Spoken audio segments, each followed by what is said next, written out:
Comunicação, né? Eu passei no vestibular de 2006/1 e essa unidade ela não tinha nenhuma adaptação. Ela não tinha rampa na entrada, ela não tinha um banheiro, ao menos no andar térreo como existe hoje, mas eu não encontrei nenhum obstáculo por parte da direção. A partir do momento que a direção tomou conhecimento que haveria um estudante que utilizaria uma cadeira de rodas, ela se propôs a saber o que essa pessoa gostaria de ter como possibilidade e o que ela poderia implementar de imediato. Sabe se tu foi o primeiro? Eu lembro que na época tinha um cadeirante na economia já fazendo, e até hoje eu me pergunto como é que ele fez esse curso na economia, porque a acessibilidade lá é pior, porque é um prédio realmente tombado, né, arquitetura mais histórica. E eu já tive pouquíssimas aulas lá e encontrei muito mais dificuldade no interior do prédio do que eu encontrei no Fabico. E também teve um aluno nessa mesma época, lá em 2008, 2009, na psicologia. Tanto é que é o primeiro aluno que eu tive conhecimento que usava um veículo. Quando eu entrei na universidade eu não dirigia ainda. E essa pessoa tinha um veículo, ele conseguiu aquele selo que é o pró-reitor de infraestrutura disponibiliza via sorteio, né, para a pessoa poder estacionar em qualquer canto da universidade, e esse é um ponto positivo. Eu que já tentei fazer algumas cadeiras no Vale, a estrutura do Vale ela também é antiga e não tem muito convite para quem tem pouca mobilidade.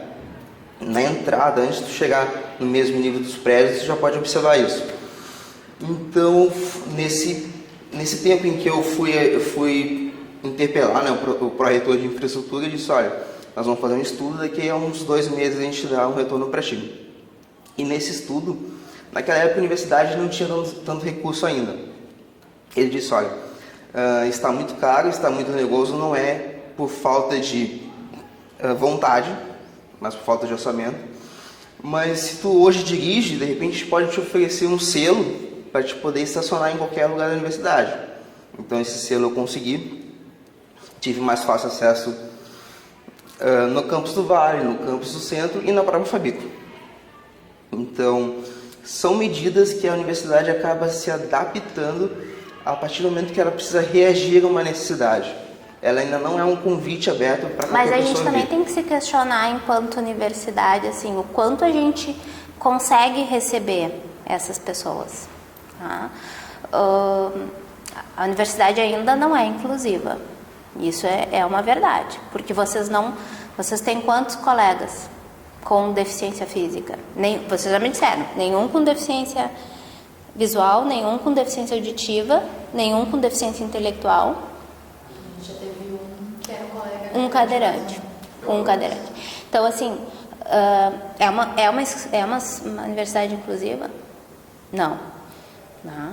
Então, se isso não acontece, talvez não seja ainda culpa da universidade, né? Mas do seu entorno.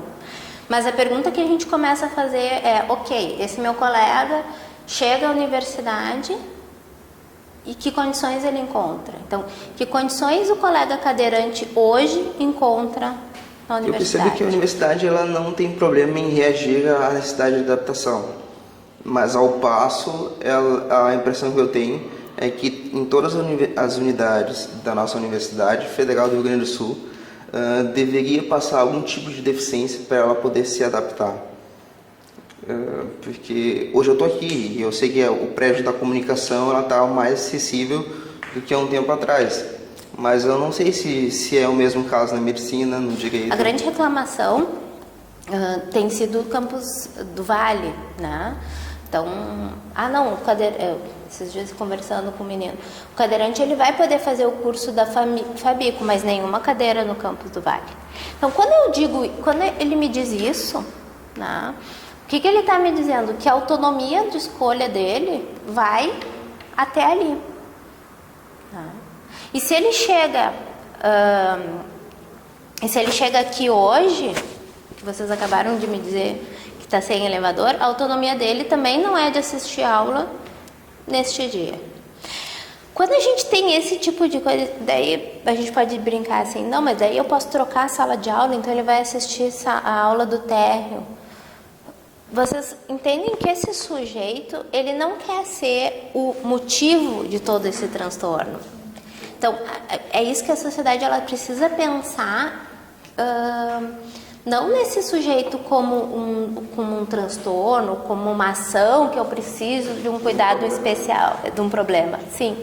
Mas ele é, né, ele é tão importante quanto o João, a Maria e o Sérgio que estão na minha aula. Então, é mudar muito, parte de eu mudar a minha visão de mundo.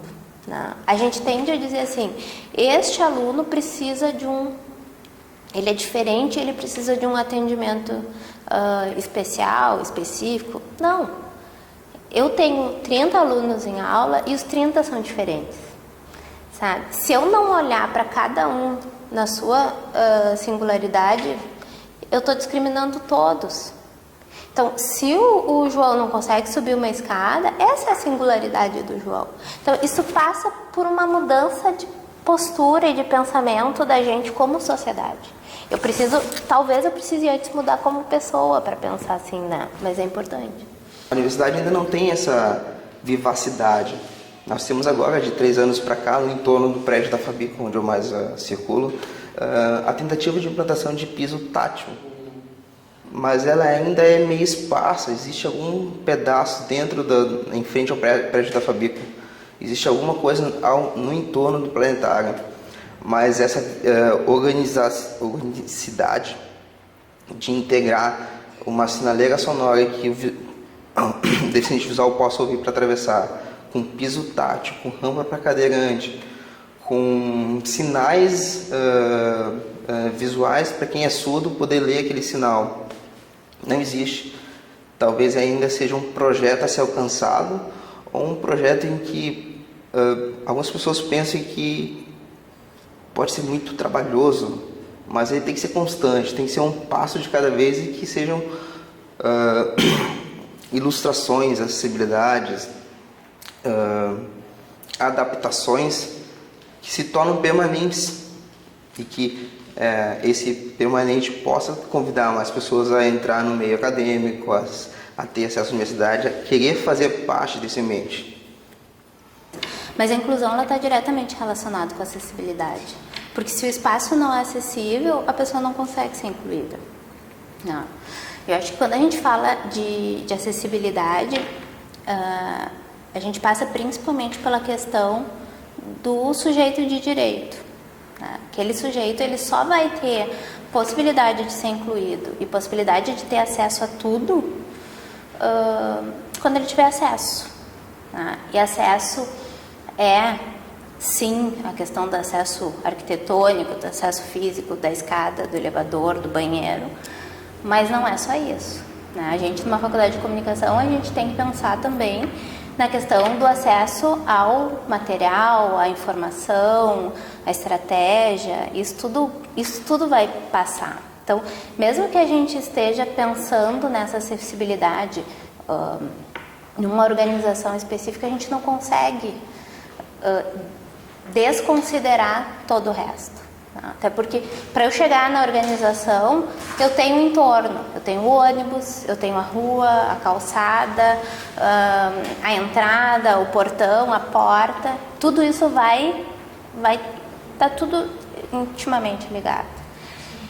E isso é sociedade, né? Viver em sociedade. A gente tem ainda, acho que, uma sociedade que está muito voltada para si mesma, aquilo que eu consigo fazer. Então, se eu consigo andar naquela calçada, está resolvido. O máximo que eu faço é tirar meu sapato de salto e botar uma rasteirinha. Mas eu não posso pensar só em mim, né? A gente tem que pensar essa sociedade, ela está permitindo o acesso de todos. Quem são esses todos? A Cláudia Werneck fala quem cabe no seu todos. Ela faz essa pergunta para nós, né? Então, muitas vezes a gente fala, não, todo mundo pode ir, mas não tem intérprete em Libras, eu não tenho descrição do vídeo. Então, esse todos já está excluindo a pessoa cega, a pessoa surda. Então, essas são as perguntas que a gente tem que fazer, né?